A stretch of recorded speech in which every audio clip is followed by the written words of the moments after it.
I am doing a debate tomorrow with a party who thinks that children aren't mature enough to decide their gender and everyone should be on blockers. Help. Oh my God. That I actually have not heard something true twisted into that conclusion before. Someone who thinks that children aren't mature enough to decide their gender. They're exploring identity. That's what children do. And therefore, everyone should be on blockers. So, blockers is about sex, is about trying to transform all the parts of sex that you can without actually getting to anything fundamental, because you can't. So wait. Oh, this my person God. thinks that children should be put on blockers. So this is going to be puberty blockers. This is going to be cross-sex. Everybody? It's not cross-sex hormones. It's actual blockers. So, I mean, look, there's only one argument against this, and that is, who the hell do you think you are? Yeah. Who the hell do you think you are that you know so much about this stuff that you are in a position to disrupt normal development?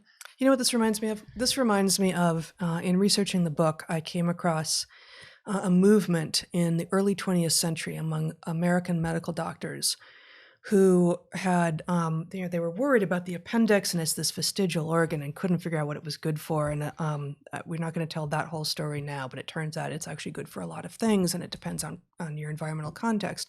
But they then went, I dare say it's like 8 or 20 steps further, and they decided that not only were they certain that the appendix was not good for anything, but the large intestine was actually useless, and they were advocating for just getting rid of it because it's clearly not doing anyone any good. This is that kind of batshit naivete. Yeah, it's even worse.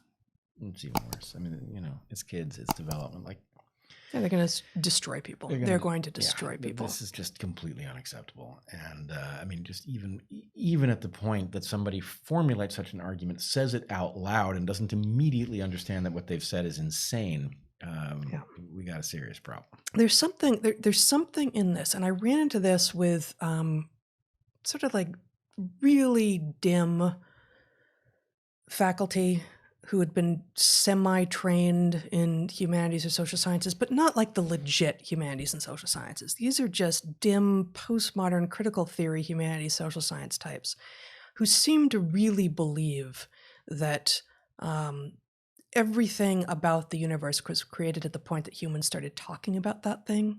Like that's actually the foundational premise of a lot of this stuff. You'd be talking like, well, of course, Darwinism is racist.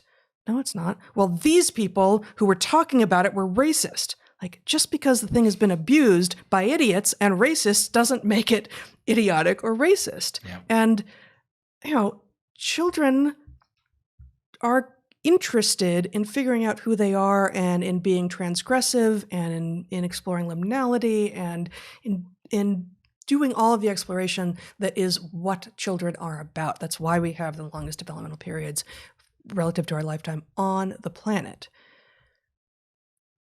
You should therefore conclude exactly the opposite. Yeah.